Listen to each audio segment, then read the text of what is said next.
Hello and welcome to apprendre l'anglais rapidement.fr. I'm Lara and today I'm going to tell you the difference between I've been fixing the car and I have fixed the car. Donc bonjour à tous, bienvenue à apprendre l'anglais rapidement.fr.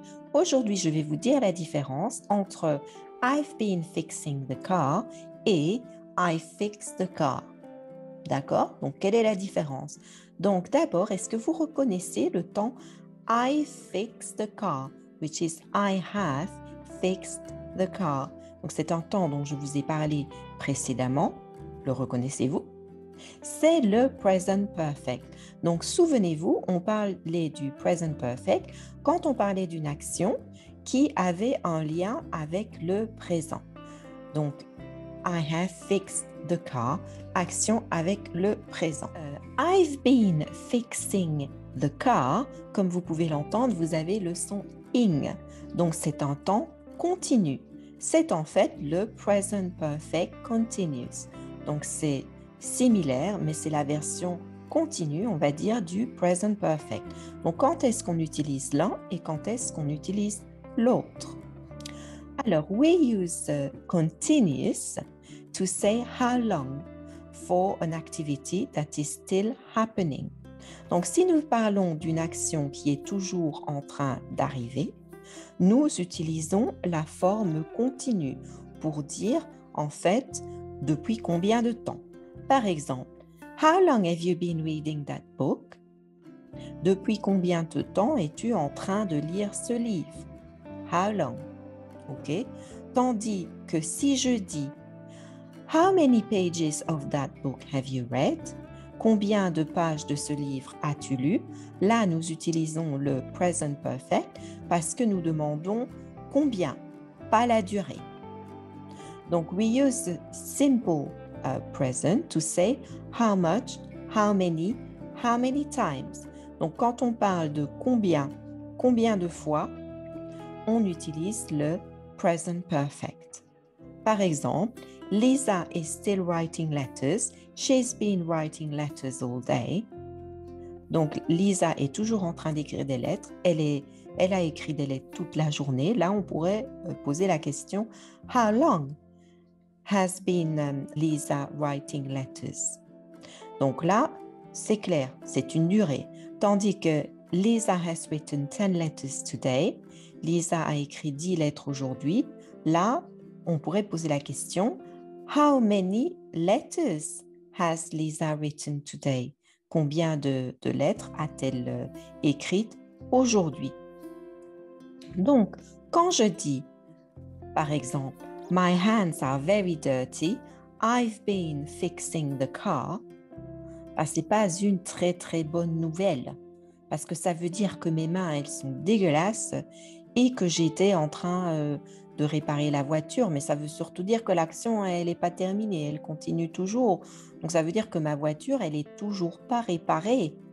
Tandis que si je dis « The car is okay again now, I fix it », ça, c'est une bonne nouvelle parce que ça veut dire que la voiture, elle est bien maintenant et que je l'ai réparée. Donc, la différence entre « I've been fixing the car », c'est que j'ai passé mon temps à réparer la voiture, mais ce n'est pas encore terminé. On va mettre l'accent sur la durée. On pourrait poser la question « How long have you been fixing the car ?»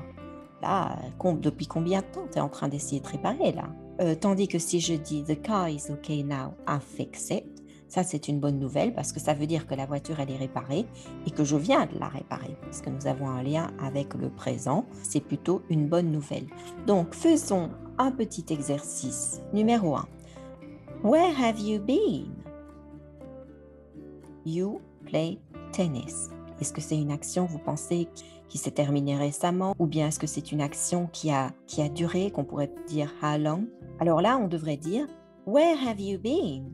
Have you been playing tennis? Have you been playing tennis? Donc, est-ce que vous étiez en train de jouer au tennis? C'est l'accent est mis sur la durée. On pourrait poser la question How long have you been playing tennis? Deuxième exemple. Look, somebody break that window. Donc, qu'est-ce que vous diriez? Là, il faut dire Look, somebody has broken that window. parce que là, quelqu'un vient de le faire. Quelqu'un vient de casser la fenêtre. Je ne sais pas vraiment depuis combien de temps la personne elle est en train de casser la fenêtre. D'accord? Donc là, il faut mettre le present perfect. You look tired.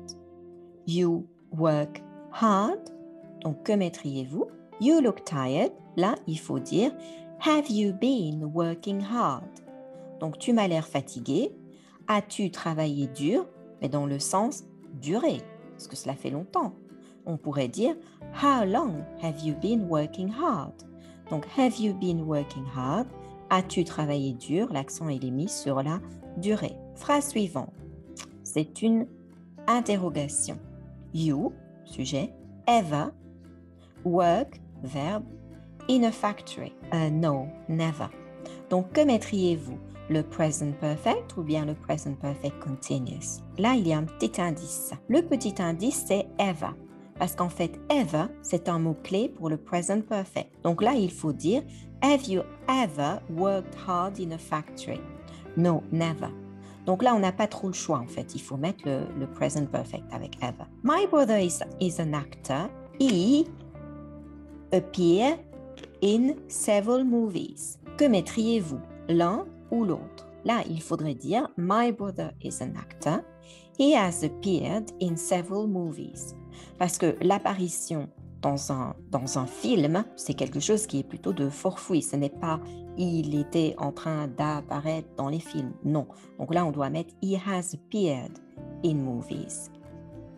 Donc, j'espère que cette petite leçon vous a plu. J'espère que vous avez compris la différence entre le present perfect et le present continuous.